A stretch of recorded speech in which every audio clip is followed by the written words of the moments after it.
Now, it's worth considering how many terms we have in the unsimplified form of the expansion of x plus y to the power n, i.e. when we do not bring together like terms with the same number of x's and y's. So x plus y to the 1 expands to x plus y, 2 terms.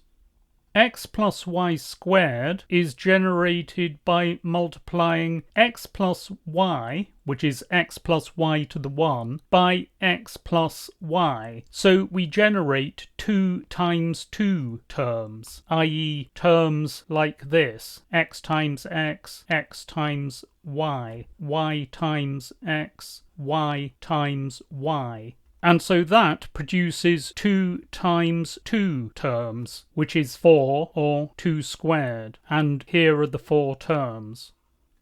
X plus y cubed expands as x plus y times x plus y squared. And from x plus y squared we have 4 terms, 1, 2, 3, 4. And when we multiply by the 2 terms x and y, we produce 8 terms in the expansion. 1, 2, 3, 4, 5, 6, 7, 8. And so in the expansion of x plus y cubed, we have 2 times 2 times 2 terms. And of course, 2 times 2 times 2 is 8, or 2 cubed. And note that in the expansion for x plus y to the 1, we have 2 to the 1 terms. In the expansion for x plus y to the 2, we have 2 to the 2, 2 squared terms. For x plus y cubed, we have 2 cubed terms.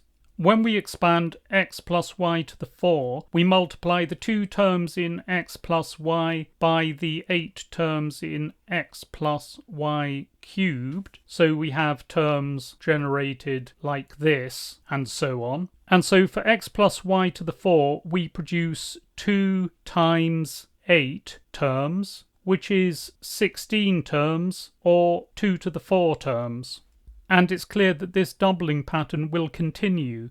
In general, for x plus y to the power n, we will have 2 to the n terms in the unsimplified form of the expansion.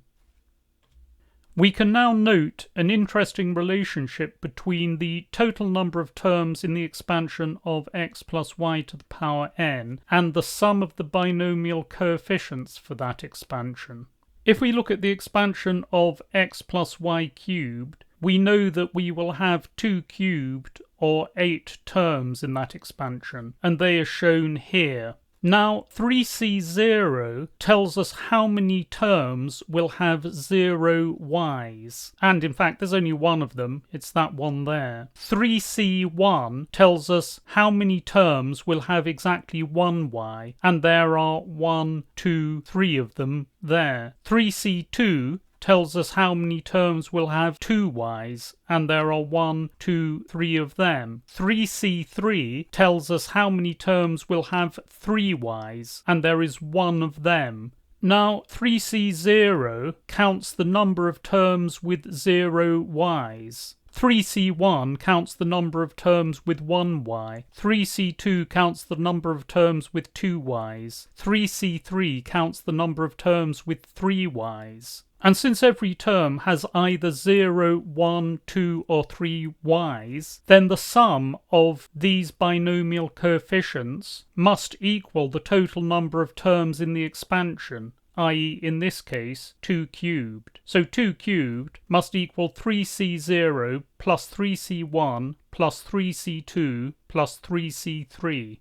A similar pattern holds for x plus y to the power 4. There are 2 to the 4 terms in the expansion. There is 1 with 0 y's, 4 with 1 y, 6 with 2 y's, 4 with 3 y's, and 1 with 4 y's. And so if we add the names of those coefficients, 4c0, 4c1, and so on, they must add to 2 to the 4, the total number of terms in the expansion. So 2 to the 4 equals 4c0 plus 4c1 plus 4c2 plus 4c3 plus 4c4.